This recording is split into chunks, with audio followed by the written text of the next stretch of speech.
Hello children, how are you? I hope you are doing well. Uh, Welcome to Scholars online classes, and today we are going to deal with playing with magnets. Of course, in the last class we might have seen different properties of magnets, especially attractional property and directionality property, and uses of magnets. Okay, shapes of magnets we have seen in the last class, and today's class mainly the magnetic compass. You might have seen compass. Have you? Okay, no. But you might have traveled in a boat or in a ship, at least. No? Or you might have watched in some movies while the survivors, especially those who will be staying in a forest. Okay, and the survivors who lives in forest and they will come out of the forest to know the directions. So they used to have this device called magnetic compass, and it is mainly used by the navigators and climbers, mountaineers. So they use this magnetic compass. What actually a magnetic compass? What it is having inside in it? See, magnetic compass is a round disc-shaped box which is covering with a glass, where inside of that box you have a magnetized needle pivoted on a particular base. So what is this magnetized needle? What is a magnetized needle? Say for example, assume that this is a needle I have and this is a magnet. So for example, I want to see, this is not a magnet, actually it is a magnetic substance, but it is a magnet. I want to make this magnetic substance as a magnet. How? It is simple, very simple. You can do at home. Take a bar magnet which you have, and take a needle or sieving needle or any iron bar, small sized iron bar. So with the help of a north pole, you start dragging like this. Okay, start dragging like this. So how many times you drag, how many times you scratch it, so that this needle will become a magnet, and it is also having a north and a south pole. Is it clear? Right. The same way here, you take that kind of magnetized needle and it is pivoted on a base, so that when you hold a magnetic compass, so immediately the needle which is pivoted on it, immediately it makes deflections. How long it will be? Within few seconds it comes to a rest position, isn't it? Rest position. So, and what the directions it is showing? It always shows the north and south of the geography. In other words, the Earth's geographic north and south it is showing. So to know this concept, we have a statement called Earth as a giant magnet. Yes, of course, Earth is a magnet, giant magnet. Because of that, all the substances, all the things, whatever you throw to the sky, it directly falls on the ground. It's just because of Earth behaves like a giant magnet. How it is? Simply we have an activity.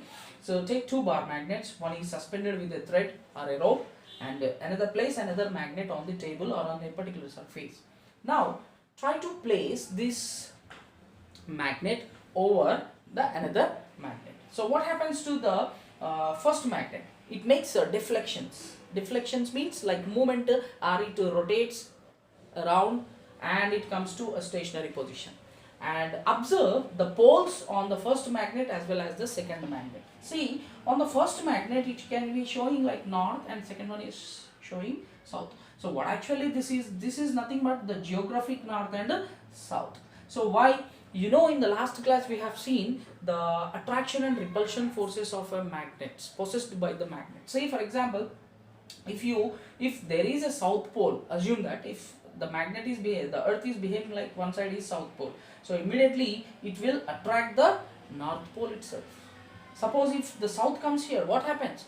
There will be deflections and immediately it repulses the south pole. That's why there is a statement, like poles always repels and unlike poles always attracts. This is what we have seen in the last class. And today's another topic is that is magnetic induction. Very, very important. Magnetic induction. What is the meaning of this induction? Induction is nothing but inducing or introducing Okay, introducing or inducing these magnetic properties in some other material. So how can be induced? So this is a small activity to satisfy this property called magnetic induction.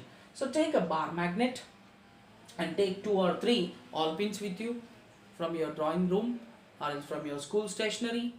Okay, now hold the bar magnet like this, okay, and try to place all pin like this. So what happens? Immediately the all pin will get stuck to the magnet. That means what? Now immediately what you do, take another all pin and place beneath this first all pin. So what happens? Again it may be stuck. So why this is happening? We learned that the magnet is the only substance which starts attracting the magnetic substances. In the first case we took only magnet, then in the second case we took all pin, but it is stuck to the magnet. But in the second example we took the second all pin which also stuck to the first all pin. Why it is happening? Your answer is right. See, the first all pin behaves like a magnet, maybe, right? That's why the second all pin is getting stuck to the first all pin. So yes, your assumption and your imagination is 100% right. See, when a magnetic substance gets stuck to the magnet, the stuck one also behaves like a magnet, isn't it? So this property is known as the magnetic induction. That means the first all pin behaves as a magnet. So where did it inherited from? The properties of the magnet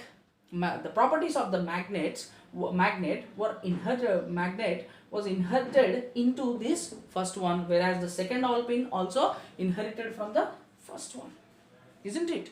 So it is nothing but the transferring of the magnetic properties into another one, or else inducing the magnetic properties to the first all pin and from there to second. If suppose if you place another all pin like this, it also gets stuck, isn't it?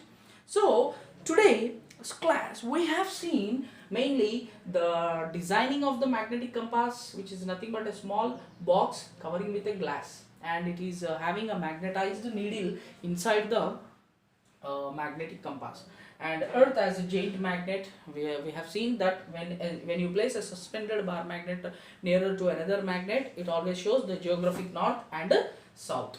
And we learned that the magnetic compass, who uses this one? These are used by the navigators, survivors and the mountain climbers, or in other words mountaineers. Next concept is magnetic induction. It's nothing but inducing. So how these magnetic properties induces in another one. So for that we have a small activity. We have done that. Okay, and the last concept of today's class is make your own magnetic compass. See here, we learn how the magnetic compass works, but practically you can do at home. So take a glass full of water, okay, transparent glass. You take a transparent glass full of water and take a small wooden cork from your nearby carpenter, or else if it is available in your house, you can take it, a small cork, and you try to place a needle. We have learned how to magnetize a needle, isn't it? So you take a magnetized needle and place it on a cork and you just leave it in the water. Now immediately the cork makes rounds, and as well as it comes to a rest position, and it is always showing the north and the south. Is it clear? Is it easy to do at home? So during these holidays or the lockdown period, you can do this activity, and you can do this activity. So whatever the materials available at your home, you please go through with the activities, and you learn the theory concept from by doing practicals, isn't it? So take a glass full of water, take a wooden cork and place pivot this magnetized needle on the cork and leave it, and it comes to a rest position. It always shows the north and south direction, geographic north and geographic south. So please follow the concept to playing with the magnet, learn the concepts, draw the diagrams of different shapes of magnet. Okay, and I hope you will do and you practice well and learn ebooks or the PDF files which already have sent into your WhatsApp groups, isn't it? Thank you very much.